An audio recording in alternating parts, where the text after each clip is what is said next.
بسم اللہ الرحمن الرحیم۔ دوستان عزیز، کل ہم نے بات کی تھی عام آدمی کے بارے میں، الیکشن کے حوالے سے گفتگو کی تھی، تو دوستوں نے اسے دوسرا رنگ دینے کی کوشش کی ہے۔ تو میں آج واضح کر دوں، جہاں تک پی ٹی آئی کے ساتھ میرا تعلق ہے تو میں یہ سمجھتا ہوں پاکستان تحریک انصاف نے 3.5 سال ادوار حکومت میں بھی اگر کوئی کوتاہی کی ہے تو اس کا یہ کام کہ پوری قوم کو شعور بخشا اور بیدار کر دیا ہے، تو اس کی وہ کمی بھی دور ہو گئی ہے۔ اور پاکستان کے لیے اگر کوئی پارٹی کام کرے گی تو وہ پاکستان تحریک انصاف ہی کرے گی۔ اگر سرائیکی وسیب کے لیے صوبہ بنائے گی، چاہے وہ اس کا نام جو بھی ہو، یہ میری رائے ہے، یہ میرا تجزیہ اور مشاہدہ کہتا ہے کہ وہ پاکستان تحریک انصاف ہی صوبہ بنائے گی اور کوئی پارٹی نہیں بنائے گی، کیونکہ اور پارٹیوں نے استعمال کیا ہے ہمارے لوگوں کو۔ جہاں تک پاکستان تحریک انصاف کا تعلق ہے، اس نے بیدار کیا ہے، اس نے ایک اینٹ تو رکھ دی ہے ہمارے صوبے کے حوالے سے۔ عمران خان ذاتی طور پہ ایک سچا اور کھرا انسان ہے، جو دو رویہ نہیں ہے، جس کا دو چہرے نہیں ہیں، دوہرا معیار بھی نہیں ہے، با کمال آدمی ہے۔ میرا اس پہ اعتماد ہے۔ میں پاکستان کا رہنے والا ہوں، میں بھی ایک ووٹ رکھتا ہوں، تو میں اپنے ووٹ کا حقدار عمران خان کو ہی سمجھتا ہوں۔ یہ کلیئر کٹ بات ہے، اس میں کوئی دوسری بات نہیں ہے۔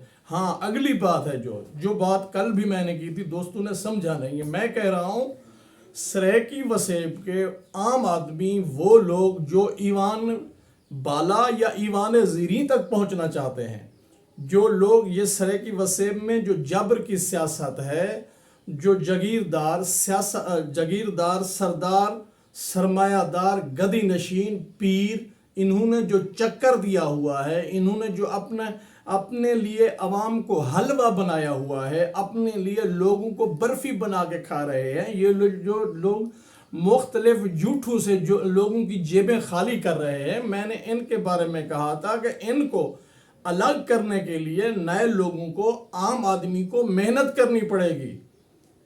دیکھیں، عام آدمی جو پی ٹی آئی میں کھڑا ہے اور الیکشن بھی لڑنا چاہتا ہے، اس کا تو اعتماد ہے عمران خان پر، بھی عمران خان ٹکٹ دے میں جیت جاؤں گا۔ یار، عمران خان کو آپ پہ اعتماد ہو تو مزہ آئے گا۔ عمران خان کو آپ پہ اعتماد نہیں ہے کہ وہ کہتے ہیں میں اگر ان کو ٹکٹ دوں، یہ سیٹ جو ہے ہار جائیں گے تو میری حکومت کے لیے مسئلہ بنے گا۔ وہ تو اس شخص کو دے گا جس پہ اس کا اعتماد ہے، اس میں کوئی گناہ بھی نہیں ہے، نہ کوئی اس میں ناراض ہونے کی بات ہے۔ آپ اپنا اعتماد پیدا کریں۔ وہ کس طرح کریں گے؟ آپ جتنا ٹائم صرف کر رہے ہیں نا اوپر کی طرف ٹکٹ کے حصول کے لیے جو کر رہے ہیں، آپ یہ کام نیچے اپنے حلقہ میں کریں، اپنی عوام میں کریں، اپنے لوگوں میں کریں، ان سے ملیں، ان سے حال کریں، ان سے دکھ بانٹیں، درد بانٹیں، ان کے مسائل سنیں، ان کو مسائل بتائیں۔ 75 سال میں کیا ہوا ہے، کیا ہونا تھا، ہم کیا کریں گے، یہ آپ لوگ یہ باتیں بتائیں گے تو آپ کا کام ہوگا اور آپ ٹکٹ نکال سکیں گے، آپ ایوان زیریں میں جا سکیں گے، آپ ایوان بالا میں جا سکیں گے، آپ لاہور جا سکیں گے، اسلام آباد پہنچیں گے۔ عام آدمی کے لیے مسئلہ ہے، یہ سمجھنے کی بات ہے تھوڑی سی۔ اس میں میرا پی ٹی آئی کے ساتھ کوئی اختلاف نہیں ہے۔ دیکھیں، دو معیار ہیں۔ خان صاحب اس وقت پاکستان کو حقیقی آزادی دلا رہا ہے، اور ہمیں اپنے وسیب میں ایک آزادی چاہیے، وہ ایک فکری آزادی چاہیے۔ ہمیں جاگیرداروں، سرمایہ داروں، گدی نشینوں، پیروں، یہ پھول تویز دینے والوں سے چھٹکارا چاہیے۔ ہمیں یہاں پہ جنگ لڑنی ہے۔ خان بڑی جنگ لڑ رہا ہے، ہمیں بھی ہماری اوقات کے مطابق تو یہ بھی بڑی جنگ ہے، لیکن ہم نے سہارا لیا ہوا تھا کہ خان ایک بڑی جنگ لڑ رہا ہے، ہم خان کے ساتھ کھڑے ہو کر چھوٹی جنگ بھی جیت جائیں گے۔ مگر ایسا نہیں ہے۔ آپ کو چاہیے، عام آدمی کو چاہیے، وہ ورک کرے، محنت کرے، در در پہ جائے، ایک ایک شخص کے آگے کھڑا ہو، اسے مسائل بتائے، اس سے مسائل پوچھے اور اسے کہے کہ 70-75 سال میں یہ جو لوگ مسلط رہے ہیں، انہوں نے یہ کارنامے کیے ہیں۔ تعلیمی میدان میں یہ ہوا ہے، یہ ہونا چاہیے تھا، صحت کے میدان میں یہ ہوا ہے، یہ ہونا چاہیے تھا، بے روزگاری کے حوالے سے یہ ہوا ہے، یہ ہونا چاہیے تھا، صوبہ کے حوالے سے یہ ہونا چاہیے تھا، یہ ہوا ہے۔ یہ باتیں ہیں کرنے کی. اس سے پی ٹی آئی کا اختلاف نہیں ہے. خان اپنی جگہ پہ خوب ہے کیونکہ وہ ایک بڑی جنگ لڑ رہا ہے. اسے آپ لوگوں پہ اعتماد نہیں ہے. آپ کو اگر ٹکٹ چاہیے تو خان کا اعتماد حاصل کریں.